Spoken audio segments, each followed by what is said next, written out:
Good morning. So my name is Jacob. I'm the manager at Lake Salatisca, as you guys just heard. My wife's name is Katie, and I feel like most of you guys know her more than you know me, from what I've heard today. Everybody's like, I know Katie. So she's made a reputation, which is good. Well, hopefully it's good. So yeah, I've been at the camp since January officially. We helped with the interim process since October. Before that, I spent 5 years at Streeter Baptist Camp, a little over 5 years. And before that, I worked for the Missouri Baptist Children's Home, the state of Missouri, doing investigations. And I worked for a church for 8 years doing youth ministry. So just a little bit of background about me. I've been doing ministry for a little over 15 years now, even though I'm only 33. So that's exciting. But yeah, thank you so much for having me today. Our camp is in full swing. We've had 14 mission teams in 2 months, which is necessary but exhausting. You guys, your pastor was actually just out. A few of you guys were out the last couple of days helping us build bunk beds. We have 5 bunk beds left to build. They're going to build them tomorrow probably. So if anybody wants to come build a bunk bed, just give the office a call and tell us you're coming. Our staff would love the help. So we're also building a deck at the same time, so I'm not as free as I'd like to be to help with that. But yeah, camp's full swing. We're 2 weeks away from camp, as Will will know, because Will's going to be working with us this summer. Camp is coming very, very quickly, and we're very excited. We're going to see over 1,000 kids come through the camp and hear the gospel in the next 12 weeks. So that's the reason. Part of the reason we do this is to share the gospel with these kids, and then we're excited for that. The other reason we do camp is to support our churches. So churches come out, they do ministry, they do activities and outreach and events, and grow closer together, grow closer to the Lord at the camp. So we're a support to the camp, and we're an evangelistic tool for kids and churches. That's what camp is. Dale told me on Friday that I could talk about whatever I wanted for as long as I wanted. So I can just keep going, he didn't give me any parameters. So I'm just kidding. I told one of your deacons I'm a 20-minute pastor, so you guys are good. We'll get out of here. Today we're going to be in Luke chapter 10, verse 38 through 42, because we're going to be turning their story of Mary and Martha. But as I just gave you, a little bit of background on my ministry experience. 15 years of ministry, almost 6 years of camp ministry, and 2 years of social work / work for the children's home. And before that, 8 years of youth ministry. And I love camp ministry. I feel like it's really my niche. I worked for a contractor in college, and I know how to build things, I know how to fix things, I know how to serve the Lord through that. I love camp ministry.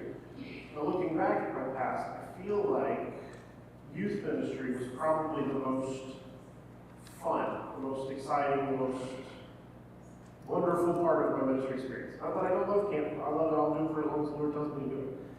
But youth ministry was so exciting for me. At the highlight of my youth ministry experience, we had 120 kids in service. This was a super exciting time. Like I remember, because our building for our youth group was only supposed to hold 8, and we set up for 120, so the fire marshal didn't count, which was great. But I remember that being an anxiety for me. But it was an exciting time. And I wouldn't give it up for anything. I love doing youth ministry. But I had the opportunity I think it was last year, through social media and just phone calls, text messages, I get to learn where a lot of these kids are today, which is exciting. The sad thing is, though, is I learned that out of 120 kids, only about 5 of them are still in church. And that's a little bit below the national standard. The national standard is still really low. Kids that go to church in youth group are not staying in church. And it broke my heart, because I felt like I had 8 years teaching kids who Jesus was, teaching them how to do Bible study, how to lead worship, how to run the computer for tech, and how to be greeters and serve in the church, serve the Lord for 8 years, only for 5 of them still be doing it 15 years later. Roughly. That broke my heart. I was so depressed, honestly, for a little while there, because I learned this. And my wife, again, wise woman, you guys know her, so of you know her. She's also got a master's in counseling, so that's beneficial. But she basically told me, like, you were doing what the Lord told you to do with the tools you had had to do it at the time you were doing it. And everything apart from that is in the Lord's control. And she's right. I couldn't control what these kids do. I could only do what I could do. But 15 years later, I feel like there are things I should have done different that I didn't even know I should have been doing back then. So today I want to share some of those with you. We're going to go through Mary Martha first, and it relates to that. I'll share three of those things that if I was to start over in 2011, I would do this differently if I did it again. But first, again, Luke chapter 10, verse 38 through 42. Now as they went on their way, Jesus entered a village, and a woman named Martha welcomed him into her house. And she had a sister called Mary who sat at the Lord's feet and listened to his teachings. But Martha was distracted by much serving. She went to him and said, Lord, do you not care that my sister has left me to serve alone? Tell her then to help me. But the Lord answered, Martha, Martha, you are anxious and troubled about many things. But one thing is necessary. Mary has chosen the good portion, which will not be taken away from her. Lord, thank you so much for the opportunity to be here to speak to this church. I pray that we don't just hear with our ears, but that we hear with our hearts, and we take the word you're sharing today with us. So it's a heart, and we do something with it. I pray the distractions are limited today when we're here at church. In Jesus' name I pray. Amen. So I'm not a preacher, I'm not a pastor. I was a youth director person for a while, but I'm a camp manager, a really good camp manager. I told Dale I'm a mediocre preacher, so he still brought me. So. But I don't preach normally, from what I've been told by people that I love dearly. That's why my wife's not here, because she's very, very critical of my preaching style. No, she's not that. But I've had people tell me I don't preach normally, which is okay. What I like to do, I like to look at the passage, kind of break it down more like a drill. So like who, what, where, when, why, and how, what's happening in the passage. We're not going to get all of that. That's not all of the passage. We don't really know what town they're in. But what I do want to look at is first, how does Mary and Martha respond to Jesus? What do they do when they come in contact with Jesus? And the first one's easy. Mary comes in contact with Jesus. She sits at his feet, and she listens to his teachings. That's all she does. Super easy. But Martha, on the other hand, responds very differently in this story. What Martha does is she sees Jesus come into her village, and she welcomes him into her house. Says, come, Jesus, into my house. And she serves him. She's a good host. I remember the church that I was a member at in Northern Illinois. We had this couple who were deacons of our church that were the best hosts I've ever had. So many of you are older, so you're probably really good hosts and hostesses.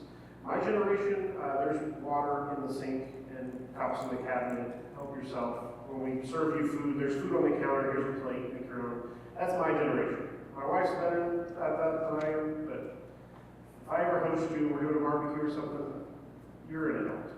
And even if you're not, you'll be fine. That's just how I serve. That's how my generation has done hospitality for most of us.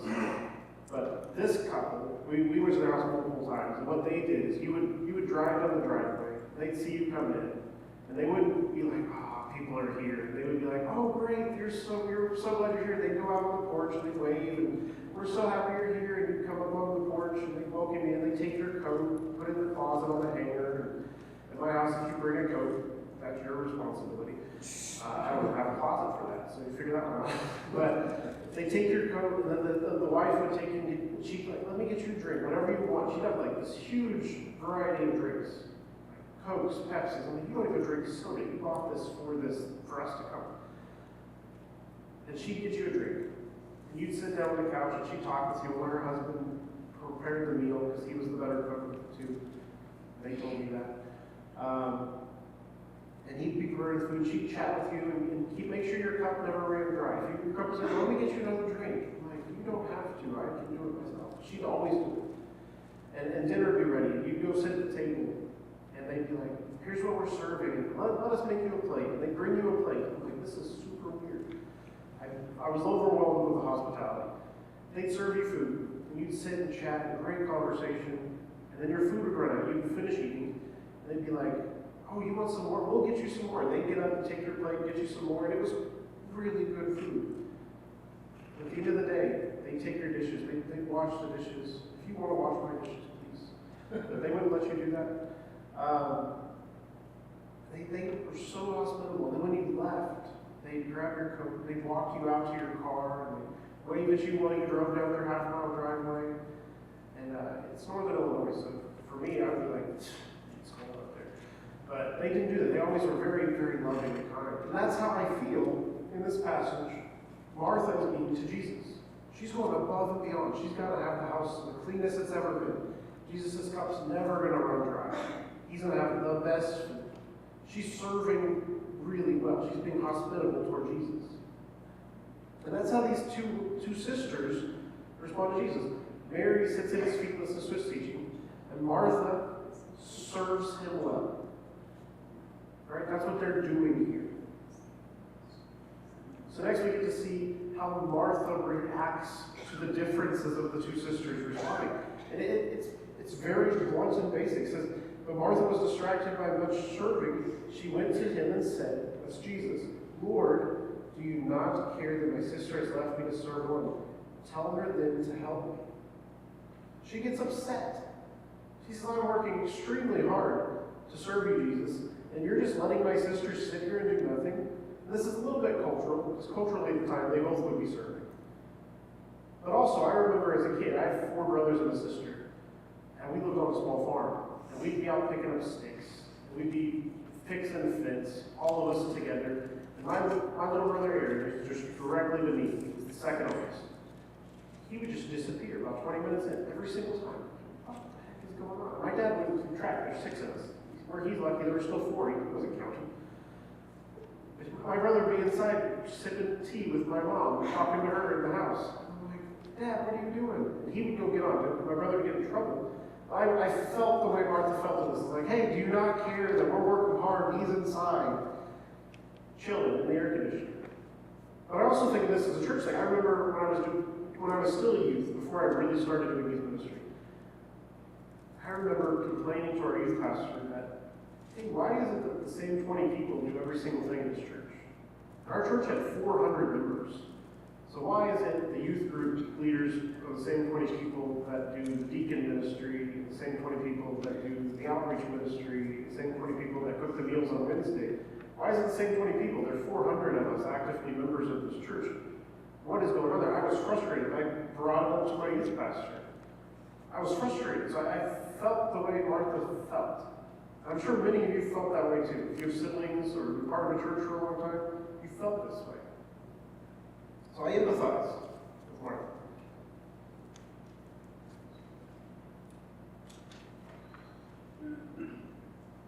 And she brings her concerns to Jesus. But here's what's cool. We get to see how Jesus responds to this, right?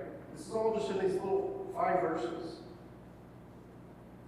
And in verse 41, he says, but the Lord answered, Martha, Martha, you are anxious and troubled about many things. I would be ticked.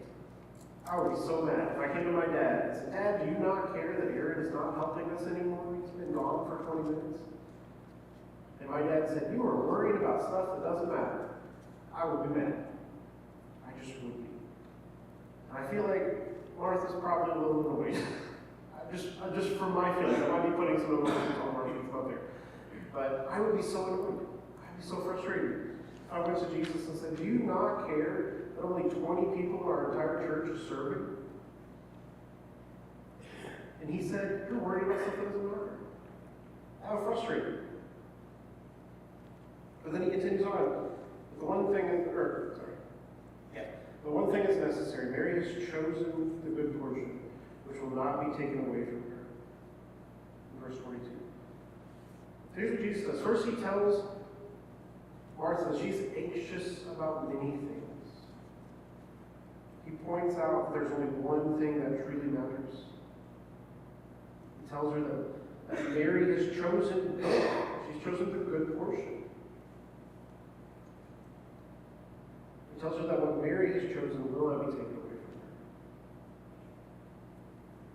from her. And what is Martha anxious about? It says Martha's anxious about much, right? She's anxious that the house will be clean enough, that the food will be taken care of, that Jesus will be taken care of. She's anxious about serving the Lord. And the Lord's saying, you're being anxious about stuff that doesn't matter. You're being anxious about much. It's not the good portion. He points out there's only one thing that truly does matter. And that is the relationship with Jesus. Mary has chosen the good portion. She has chosen to sit in the presence of Jesus. Jesus came into her life and into her home, her sister's home. And Mary chose to sit in the presence of Jesus and learn from him and have a relationship with him. Where Martha, on the other hand, chose to serve and do a bunch of work. And Jesus is saying, Mary chose right. And this confused me because I work really hard for the Lord all the time. Again, 14 mission teams in 2 months. It's not normal. We're working hard at the camp to serve the Lord. So is what I'm doing wrong? No. Work is good. I'm doing the right thing. But if I stop having a relationship with the Lord, I start neglecting that time with the Lord for the work for the Lord, then I've chosen wrong. And that's what this passage is talking about. It's telling us. The point of this is that Martha has sacrificed the relationship for the work. The relationship with Jesus is what truly matters. Spending time in the Word, spending time with Jesus is what truly matters. Learning from the Word, learning from Jesus is what truly matters. And I feel like in Christianity, especially American Christianity, we get so distracted by the doing that we forget the reason why we're doing it. Like we focus on the passage of go and make disciples, which is true. We are called to do that. It's an order from the Lord to go and do that. Go and make disciples. But sometimes we go and make disciples at our own will, at our own strength, we do it all by ourselves. It's not that we shouldn't go do that, but we're leaving Jesus behind to go talk to that person about Jesus. We're not taking him with us. Or we're loving the least of these. But it's really not us loving them with Jesus. It's saying, here's $5 for food. Get out of the way. I don't want to talk to you. You know, we're not loving them with Jesus. We're taking Jesus to love them. And the reality is I feel like in my life, I am so much like Martha. And I've already told you I would have been mad if Jesus told me what he told her. But I feel like, especially in camp ministry, I get to a point where I'm cooking every Sunday. Not right now, but usually I'm cooking every Sunday morning breakfast and then lunch for groups. I miss church a lot because of that. And I feel like sometimes I choose to work over the relationship, and that's wrong. I feel like Martha, where I've chosen to work hard, and working hard is good. The relationship is what matters first. And that leads me to the things I would have done differently in ministry. You heard me talk about how I taught kids how to lead Bible study. I taught kids how to lead worship, and how to be part of the sound team. I taught them who Jesus was and who God was. I taught them how to work. I taught them how to be good, how to behave. That's what I thought I was supposed to teach, right? And that's part of it. We do need to teach kids the right way to go. But I didn't teach them enough of these other three things. And the first of those things is that I should have taught those kids to love the Lord first and to love the Lord most. Deuteronomy 6:5 says, "You shall love the Lord your God with all your heart, with all your soul, with all your might." And Jesus repeats this in Matthew 22, verse 36 and 38. They say, "Teacher, what is the great commandment in the law?" And he said to him, "You shall love the Lord your God with all your heart, with all your soul, with all your mind." The greatest in the first commandment. This is the greatest in the first commandment. He continues in 39, "And the second is like it. You shall love the Lord, love your neighbor as yourself." I feel like I, in my life, personally, have gotten these two commandments backwards. I love my neighbor as myself more and first before I love the Lord with all of my soul, mind, strength. I feel like many church members get this backwards. I feel like I taught these kids wrong. I taught them how to do good and serve and do all this work, but I didn't teach them how to love the Lord first. I didn't teach them that the greatest commandment is to love the Lord, and that the second commandment is to love our neighbor. And sadly, there's some people in this room, not in this room, in other churches, who don't do either of these. But personally, in my life, I'm going to love on the churches, I'm going to love on the groups, I'm going to pour out everything I can at the camp for them. I sometimes forget that I'm supposed to love the Lord first. And I think I'm loving the Lord by serving these churches. And that's true. But I'm not having a relationship with the Lord while I'm serving these churches because I get distracted by love serving. I'm guilty of this. The second thing I wish I would have taught these kids is faith without works is dead, but works without the Lord is fruitless. I remember for like a year of youth ministry, I really just was hammering James because I felt like these kids were not getting that they need to work hard to serve the Lord.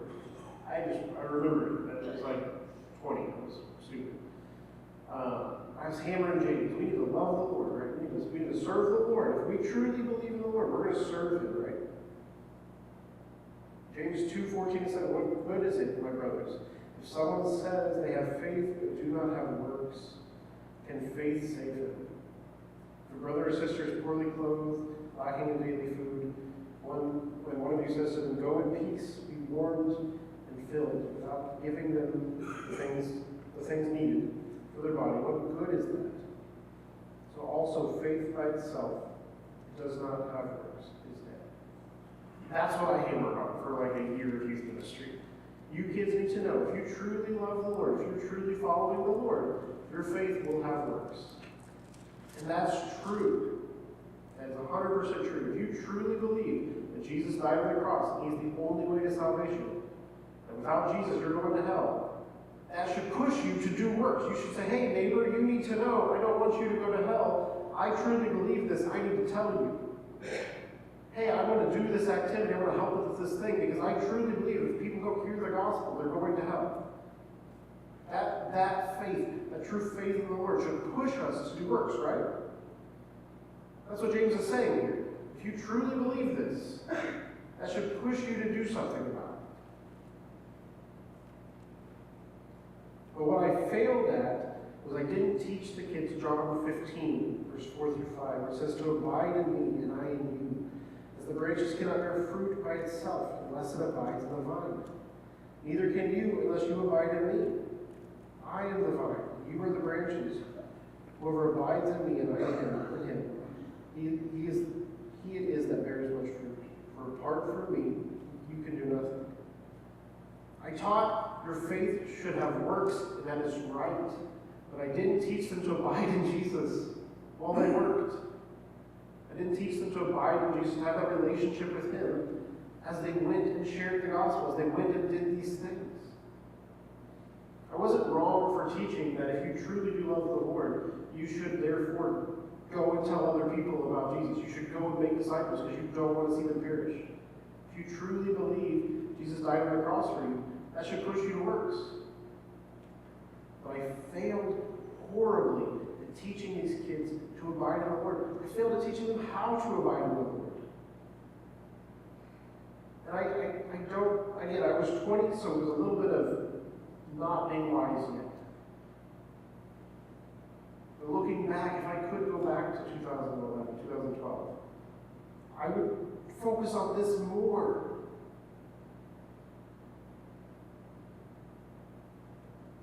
And again, working hard is important. Romans 12:11 says, "Do not be slothful in zeal, but be fervent in spirit. Serve the Lord." We're told to serve the Lord. Working is important. But not abiding in the Lord. Going through life without Jesus is not going to do anything for anybody. I don't remember who the quote was, but we had this pastor, who was one of my mentors in my church when I was in youth ministry. And he would hang it in the bathrooms. It was real weird. But he hung quotes from the urinals, so you have to read them when you're standing there. And one of the quotes was, you can do much after you pray, but you can't do anything before. That might have just been him making a quote for himself. I don't remember. But it's true. Like we can't do anything without Jesus. We can't do anything without bringing it to the Lord.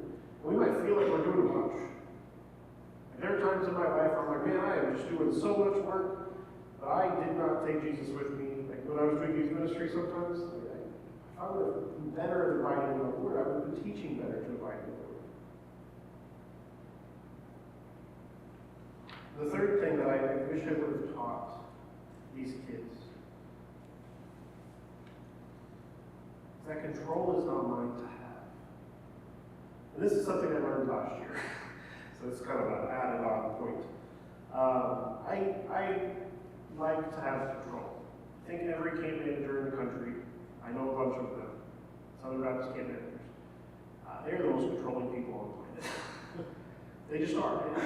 It makes us feel comfortable if everything works perfectly, and we know everything will work perfectly if we're the one in charge of that thing. And it's not healthy. It's not a good thing. I had a friend who was a camp manager, and he used to not have any staff at his camp because he was so worried if he had staff work with him that it wouldn't get done right. He'd have to redo it. And I'm like, that's a control issue. That's worse than even me.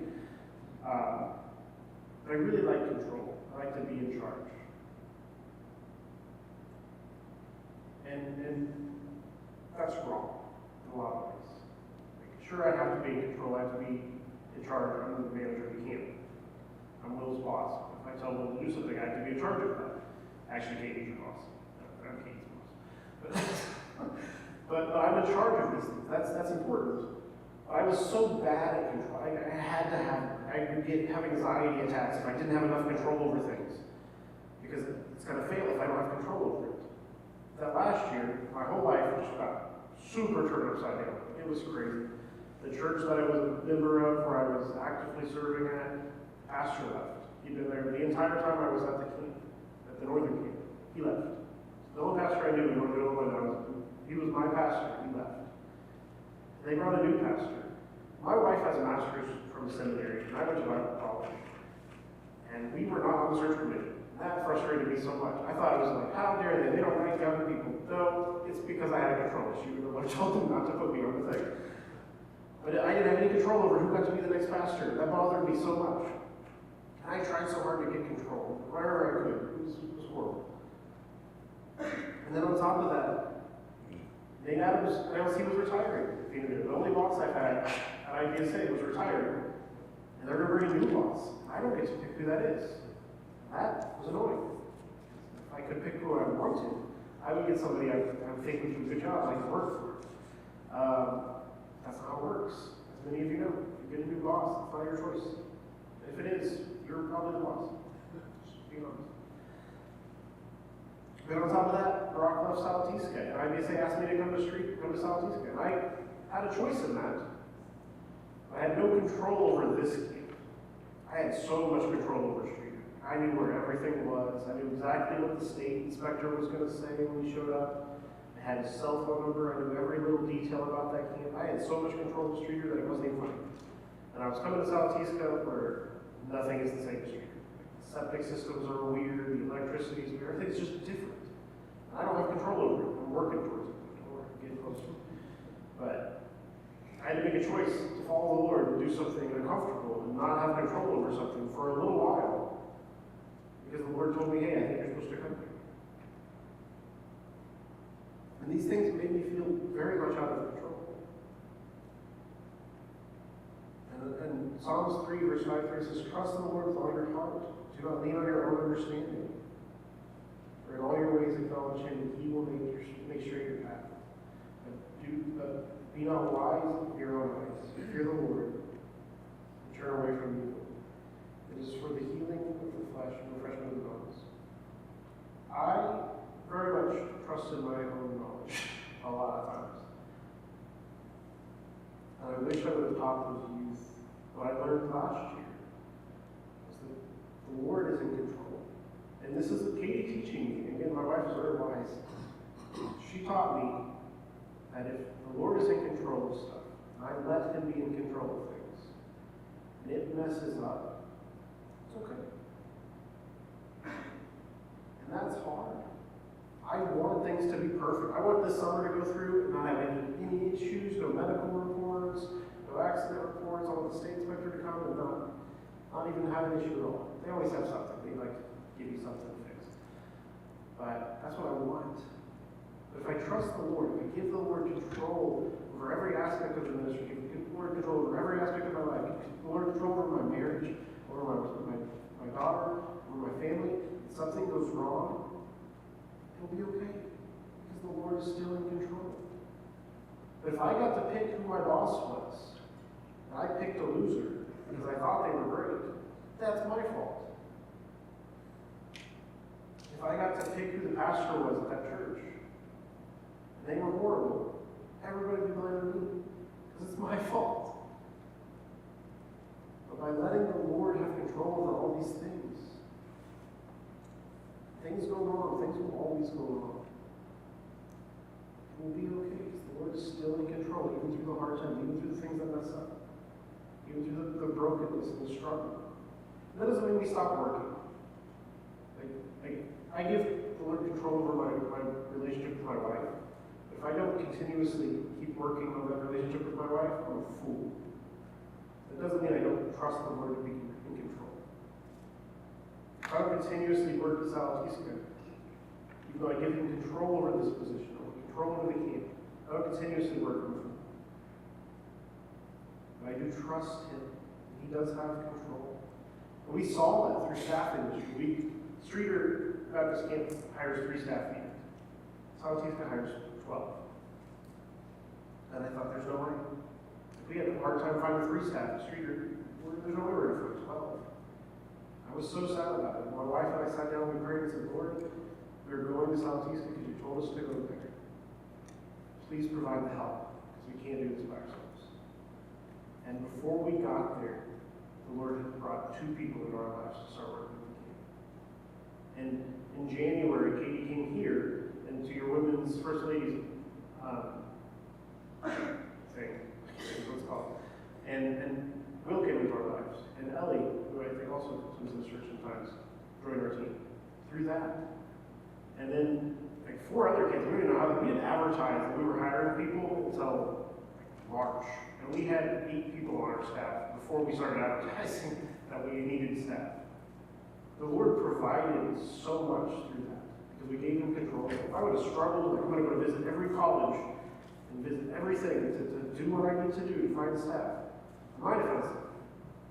We gave the Lord control of that, and it worked out. Hopefully all the staff are good. They interviewed well, but that doesn't mean much. Those will do good, right? You're just sitting in front of me, so it's really easy to pick up. That's the things I would have taught differently in youth ministry. So we need to love the Lord first. Love the Lord most. We need to give up control. And we need to go to the Lord first in our serving. Again, works matter. But if we don't abide in the Lord, then we fail. And would it have kept any of those kids in church? I can't say. Probably not. My job was to share the gospel and teach these kids. From there on, the Lord takes control of that. I believe these kids will come back to the Lord. Because He's in control. I can't control that. I talked to 5 of them. And I actually talked to 5 of them in like 5 years. I don't see them. I don't talk to them. I can't control if they come back to church. The Lord can. A really cool thing is out of those 5 kids that still go to church, one of them is a pastor. One of them is leading people to Christ. He's sharing the gospel. He's doing a much better job of pastoring than I ever did. So even though I failed, I feel like I failed in youth ministry in a lot of ways because that's not even 1%, or not even 10% of kids stay in church. The Lord still did great things through that. Thousands have heard the gospel through that young man. Not including the things the Lord has done through me, as through those other 4 individuals.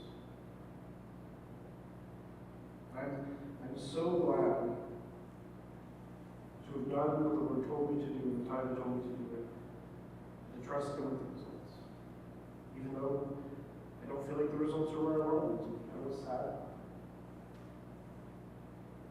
That's okay. The reality is that I was told, I was given the order by the Lord to share the gospel. And that's what I did. I taught the kids that for all of sin fall short of the glory of God. And that we all have we've earned the consequence of sin, which is death. Because of our sin, we die. That's the result. Our sin leads to our death. Right? I did that. I told them that. I told them that the Lord loved them so much. He didn't want that for them. That He sent Jesus to die for them. That whoever believes in Him shall not perish. That's what the Lord told us to do, is to go and share that. And I did that to all 120 of those kids. I shared the gospel. I told them the wages of sin is death. I told them that Jesus died for them. And then I trust the Lord to do it.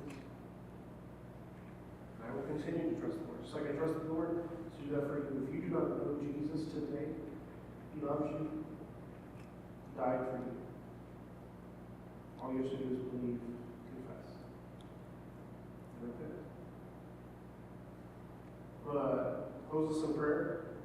And I want to give an opportunity to respond. If you have anything you want to pray about, or if you want to talk to me, feel free. I'll just be over here in the corner. If you don't know Jesus, don't go another day without knowing Jesus. You're not guaranteed tomorrow. And once you pass from this world, that's it. There's no second tries. The Lord gives you the time He gives you here to come to know Him. You don't get another second chance in heaven, or in judgment, I guess. So if you don't know the Lord, come to know the Lord. I'd be happy to talk to you about that. Your leaders would be happy to talk to you about that. Your pastor would be happy to talk to you about that Saturday, maybe Sunday.